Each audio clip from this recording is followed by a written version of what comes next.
नमस्कार दोस्तों, आप सभी का स्वागत करता हूं इस चैनल में। उम्मीद है आप सब अच्छे होंगे।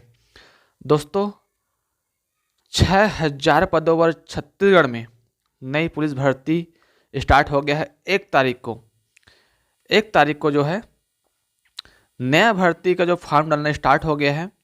अब इस 1 तारीख से आप अपना ऑनलाइन आवेदन कर सकते हैं, लेकिन ऑनलाइन आवेदन करने से पहले इसमें कुछ कुछ महत्वपूर्ण बातें हैं जिसको आपको जानना बहुत ज़रूरी है। नहीं तो फॉर्म में गलती हो जाने के बाद में सुधार करने की संभावना कम हो जाता है।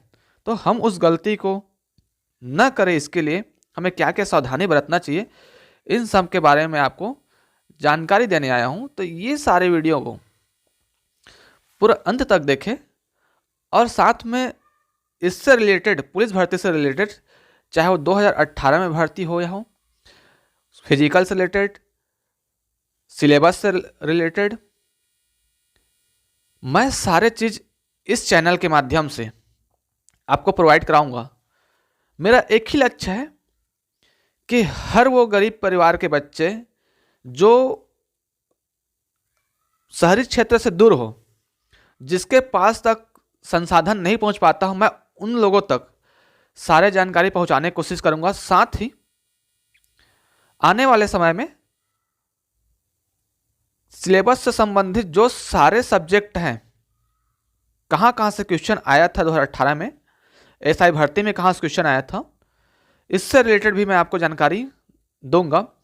तो आप यदि छत्तीसगढ़ में किसी भी एग्जाम की तैयारी करते हैं, अनेक एग्जाम के भर्ती से संबंधित जानकारी के लिए मेरे इस चैनल को लाइक, साथ में अधिक लोगों को शेयर और सब्सक्राइब करके रखिएगा, जिससे आने वाले समय में हमेशा सबसे पहले जानकारी आप तक पहुंच सके।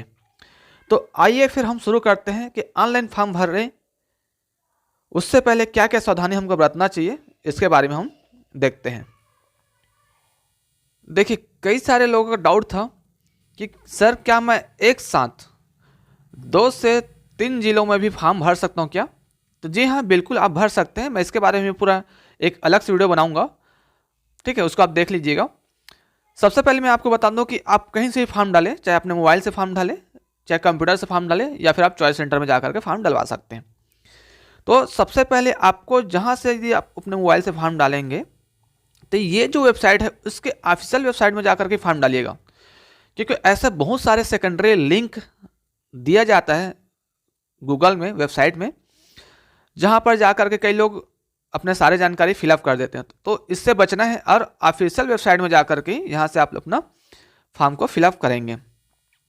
जो विद्यार्थी फॉर्म डाल लिए हो तो अच्छी बात है, लेकिन जो अभी तक फॉर्म नहीं डाले हैं, बहुत टाइम है, अभी पूरा 31 जनवरी तक टाइम दिया है, आराम से आप फॉर्म डाल सकते हैं।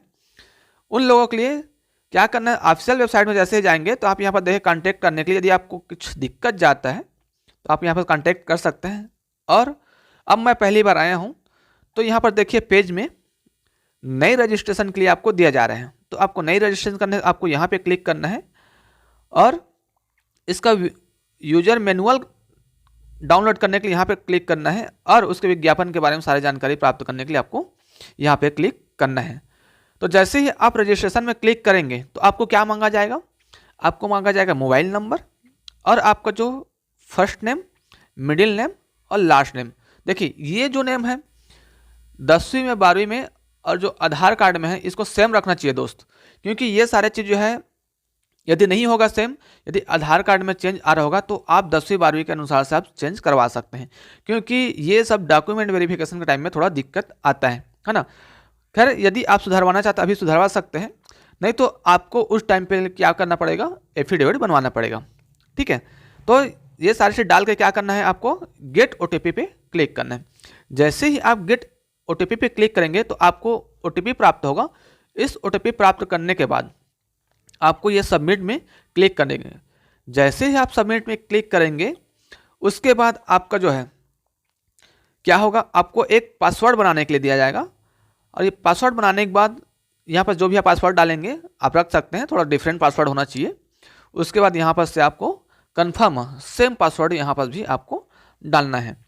जैसे ही आप पासवर्ड डाल लेंगे उसके बाद आपको क्या बोला जा रहा है, यहाँ पर सारे जो जानकारी दिया है ना, आपका नाम तो यहाँ पर आ जाएगा जिस नाम से आपने डाला है वहाँ पर। उसके बाद आपको रिलेटिव, देखिए जिसका नाम यहाँ पर डालना है, जैसे पिताजी का नाम है चाहे हस्बैंड का नाम है, तो वहाँ पर आपको यदि पिताजी का नाम डालना है तो आप फादर लिखेगा, फादर को क्लिक करेंगे, उसके अपने फादर का नाम डालिएगा, उसके बाद अपने मदर का नाम डालिएगा। साथ में जो लिंग है, आप गर्ल्स कहें कि मेल है, जो यहाँ पर रहेंगे उसको डालेंगे आपके पास। उसके बाद यहाँ पर डेट ऑफ बर्थ डालेंगे और आपका स्थानीय निवासी क्या है इसको डालना है। कई लोगों का सवाल है कि सर फोटो कौन सा रहेगा, तो लेटेस्ट फोटो रखेंगे आप, और जो फोटो का जो फॉर्मेट है ये फॉर्मेट में आपके पास होना चाहिए।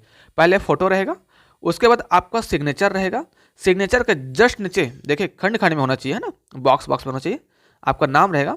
उसके बाद आपको यहाँ पास अंगूठा रहेगा। तो अंगूठा जो है दोस्तों बाएं हाथ का अंगूठा का भी लगा सकते हैं, सबसे ज़्यादा बाएं हाथ का अंगूठा ही ज़्यादा प्रॉपर काम आता है, तो आप बाएं हाथ का अंगूठा को प्रेफर ज़्यादा करिएगा, नहीं तो आप दाएं हाथ का भी अंगूठा आप लगा सकते, कोई इशू नहीं है उसमें ना, एक अंगूठा का निशान होना चाहिए।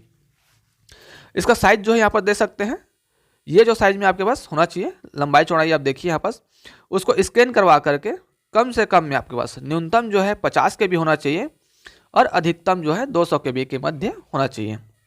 ये सारी चीज़ कंप्लीट होने के बाद आपको क्या करना है, आपको करना है ये कि आपकी नागरिकता कैसा है, भारतीय है, हमेशा भारतीय रहेगा यहाँ पर। तो आपका कैटेगरी कौन सा है, ओबीसी एससी एसटी यहाँ पर डालना है, स्थानीय निवासी डालना है, आपको वैवाहिक स्थिति क्या है इसको डालना है, आपका ईमेल जो वैलिड ईमेल है आप इसको यहाँ पर डालेंगे, क्योंकि समय समय पर आपको ईमेल के माध्यम से भी जानकारी प्रोवाइड किया जाता है विभाग के माध्यम से, ठीक है। साथ में आपको पहचान पत्र कहा जाए, पहचान चिन्ह कहा जाए, तो यहाँ पर चाहे किसी के नाक में छेद रहता है, बाएं हाथ में तीर रहता है, 6 उंगली है, ये सारी चीज़ आप यहाँ पर दे सकते हैं। फोटो आइडेंटिटी कार्ड में अपना आधार कार्ड नंबर यहाँ पर दे सकते हैं। उसके बाद आपको हाउस नंबर देना है, यदि हाउस नंबर सबका रहता है, किस गली में रहते उसको देना है, कौन सा गांव है, कौन सा शहर है, किस जिले में आप है, साथ में आप जहां पास रहते हैं वहां पास आपका पिन कोड यहाँ पर डालना रहेगा। जैसे ही आप पिन कोड डालेंगे उसके बाद आपसे ये जानकारी जो देख सकते हैं यहाँ पर, यदि ऊपर जो है जानकारी दी है वो नीचे भी देना चाहते हैं तो सेम रखना चाहते हैं तो आप यहाँ पर जो टिक बॉक्स में कर देंगे, उसके बाद ये सेम टू सेम हो जाएगा। उसके बाद सारे चीज़ कंप्लीट होने के बाद एक बार ऊपर से आप रीड करिएगा, सारे चीज़ सही पाए जाने पर आई एग्री पे आप क्लिक करेंगे, इस बॉक्स में क्लिक करेंगे, उसका जो एक कैप्चा कोड दिया है उसको आप डाल करके सबमिट करेंगे। जैसे ही आप सबमिट करेंगे उसके बाद आपको रजिस्ट्रेशन कंप्लीट हो जाएगा। उसका ये जो ध्यानपूर्वक जो दिशा निर्देश दिया है उसको आपको पढ़ना रहेगा, पढ़ करके आपको फिर आपका आगे का प्रोसेस होगा। तो इसके लिए आपको क्या करना है, पूरा सब चीज़ पढ़ने के बाद यहाँ पर क्या करेंगे, आपको चुनना है कि आप किस पोस्ट के लिए आप चुन रहे हैं, ठीक है, या किस जिले के लिए आप चुन रहे हैं, वहाँ पर आपको क्लिक करना है, साथ में पोस्ट का नाम चुनना है ना। उसके बाद आपको एजुकेशन चुनना है, यदि आपके पास अदर एजुकेशन है तो उसके बाद देखिए यहाँ पर लेकिन 12वीं तो कंपलसरी 12वीं पास होना चाहिए, साथ ही उसी के पास यदि 8वीं पास वाले भी और 5वीं पास वाले भी फॉर्म डाल सकते हैं। इसके बारे में आपको अलग से वीडियो बनाऊंगा, उसमें आप देखिएगा कि 5वीं पास वाले ऐसे कौन से विद्यार्थी हैं, कौन से कैंडिडेट हैं जो फॉर्म डाल सकते हैं। अभी ये वीडियो बनाऊंगा तो बहुत लंबा हो जाएगा, है ना, तो अभी फिलहाल हम फॉर्म को भरते हैं। उसके बाद आपको बोनस अंक के बारे में, यदि आपको एनसीसी हो गया, एनएसएस हो गया या नेशनल में किसी प्रकार के आप खेल में सहभागिता निभाए हैं तो आप यहाँ पर भर सकते हैं, ठीक है। उसके बाद क्या होगा, यदि आपके उच्चतर आयु सीमा देखिए यहाँ पर जो है 28 साल के नीचे है तो आपको नो रखना है, यदि 28 साल के प्लस है तो आपको यस रखना है, क्योंकि आपको 18 से 28 साल तक का ही एज दिया है ना, तो साथ में और अलग अलग कैटेगरी को अलग अलग छूट दिया है। तो यदि आपका उम्र 28 से प्लस होगा तो आप यहाँ पर यस करिएगा। साथ में आप उच्चतर आयु सीमा छूट पात्रता रखते हैं, जिसके लिए आपको करना पड़ेगा, यदि छूट रखते हैं तो यस करेंगे, ठीक है।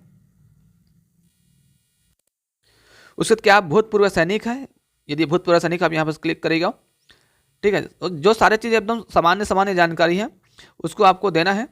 क्या आप नगर सैनिक में है तो देना है आपको, क्या आप सहायक आरक्षक है इसके बारे में हमको जानकारी देना है, जिसमें है तो उसको हाँ करना है, जिसमें नहीं तो उसको नहीं करना है। उसको सारे चीज़ करने के बाद रोजगार पंजीयन का जो है यहाँ पर क्रमांक डालना है और उसका जो है डेट मंथ ईयर को डालना है। उसके बाद क्या करना है, सबमिट करना है।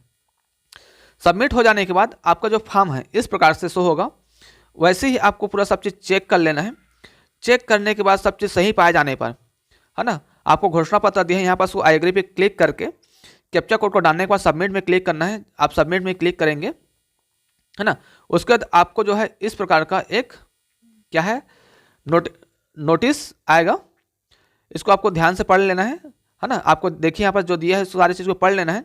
उसके बाद आपको क्या करना है, सबमिट करना है ना। ओके करने के बाद आपको क्या करना है, पेमेंट के लिए आएगा। तो पेमेंट के लिए आएगा तो उसमें आपको क्या करना है, देखिए यहाँ पर आपको पे आएगा। पे नाउ में क्लिक करेंगे तो पे नाउ में क्लिक करेंगे तो आपके पास आधार कार्ड के माध्यम से सब चीज़ शो हो जाएगा। उसका जो डेबिट कार्ड है, क्रेडिट कार्ड है, ऑनलाइन बैंकिंग के माध्यम से आप पेमेंट कर सकते हैं। जैसे ही आपको पेमेंट कंप्लीट होगा तो आपको इस प्रकार से आपका जो है क्लियर हो जाएगा कि आपने फॉर्म भर लिया करके। और उसके बाद आपको फिर से नई फॉर्म डालना है तो यहाँ से आप फॉर्म डाल सकते हैं। तो मैं इसके लिए फिर से नया वीडियो बनाऊंगा, उसको आप देखिएगा। और इस प्रकार आपका जो है सारे चीज़ कंप्लीट हो जाने के बाद आपको यहाँ से प्रिंट आउट ले लेना है। तो देखिए दोस्तों, एकदम आसानी से हम फॉर्म को भरे हैं। किसी भी प्रकार का यदि दिक्कत होगा, किसी भी प्रकार का कुछ प्रॉब्लम आएगा तो मुझे कमेंट बॉक्स में कमेंट कर सकते हैं। मैं आपको सही तरीके से सही जानकारी देने की कोशिश करूंगा। ठीक है दोस्तों, और पुलिस भर्ती से संबंधित और आगे लगातार वीडियो डलेगा इस चैनल में। यदि आप पहली बार आए तो इस चैनल को लाइक, सब्सक्राइब, शेयर करना ना भूलिएगा। मैं आपको मिलूंगा नई वीडियो में। तब तक के लिए जय हिंद, जय जोहार, जय छत्तीसगढ़।